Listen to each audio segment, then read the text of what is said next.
Commodore, my 64, my Commodore 64. Hi there, and welcome to a Let's Type episode from the Commodore 64 Appreciation Society. This is a series where I reach back into the past and type out a program from an old computer magazine, and then when I finish typing it in, I play it. Today, we are going to type in a game called Rats from July 1983. This particular edition of Compute was a special games issue, and there are 7 games in total to type in. Unfortunately, only 2 of them, Rats and one called Goblin, are for the 64. This actually makes some sense because the 64 was only about a year old at the time and wasn't yet established as the most popular computer. Within a year, that would all change, however. Rats was written by Mike Steed, and according to the description, it'll make us feel as if we are a rat in a maze taken from the perspective of being inside the maze, as opposed to a top-down view. In other words, it's a 3-dimensional game about a rat in a maze. What do you think, Billy? The world is a vampire. Okay, cool. 3D is obviously the standard now, but in 1983 it was novel.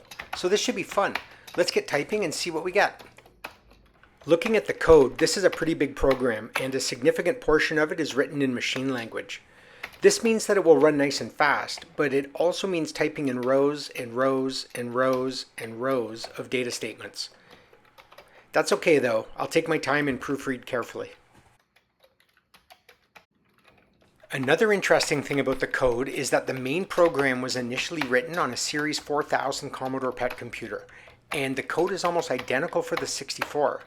At first, this seemed very odd to me because memory locations are very different on those machines, but the author provided a set of changes to make it work. First, there are some simple adjustments to make it work for the 64. For example, there are different sound routines that just need to be swapped in. Another is that the machine language is completely different.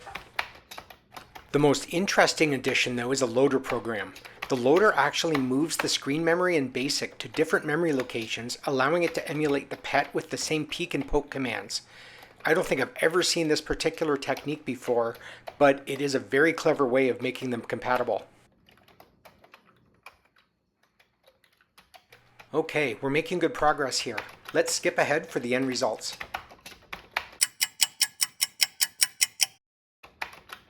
The program is now fully typed in, including the extra compatibility content, and I spent some time making sure that all of those data statements are entered correctly. This game uses 30 blocks of storage on disk, which roughly equates to 7.5K. That's certainly not taxing the 64, but it's a lot bigger than some other programs I've typed in recently. I've left links to a couple of those smaller ones in the description if you're interested. Let's run the loader program and see what happens. Okay, so it runs, and I assume all of those memory changes have been made. Now I guess I'm supposed to load the main program? Let's give it a try.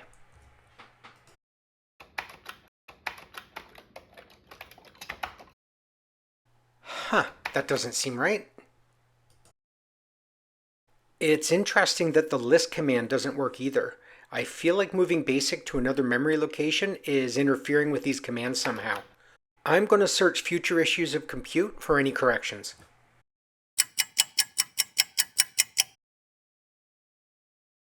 Sure enough, issue 40, which came out 2 months after this one, has a change for the loader program. Basically, it just adds a single line to load and run the main program from within the loader. I'm not sure how doing this is different from executing those steps manually. So right now, the loader has successfully run and the main program is loading. We'll see if it works. Cool. Let's try 3x3. And now I guess we're waiting for the maze to generate. And there's a syntax error in line 55. Good, it's just a simple typo. Instead of a colon, I entered a square bracket. Fortunately, really easy to fix. What? Okay, I think it's clear that having BASIC in a different memory location is going to make debugging an issue. I'm going to reset and load the program clean to make changes.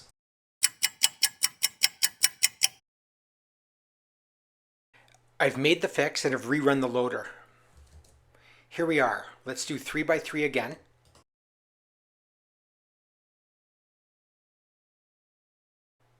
Oh, good.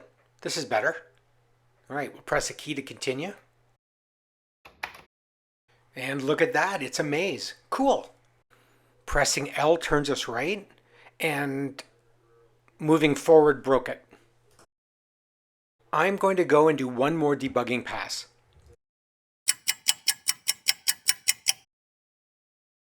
Okay, I carefully went through all the code again and found 3 or 4 more typos.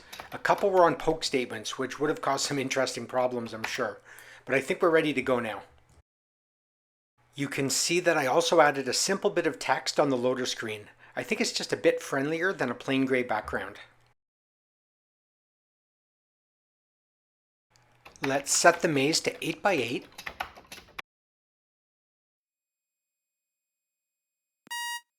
Haha, love the sound effect.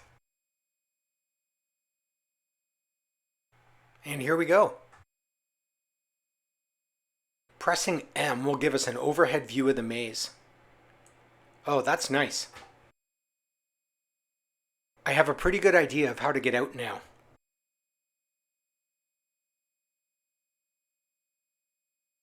Thankfully, the routines for drawing the maze are all in machine code. It's pretty fast, and the keys the author chose to navigate are very intuitive.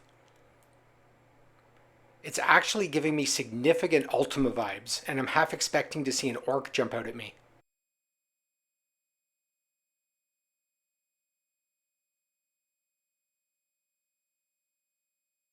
Navigating this 3D environment feels so natural now, probably because I've been playing games like this for 35 years. But in 1983, this kind of thing was still rare, and it took some getting used to. It's pretty quiet in this maze. Some sound effects would be nice.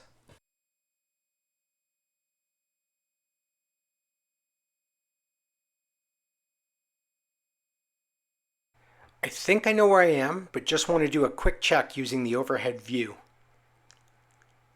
Yep, just a few more steps.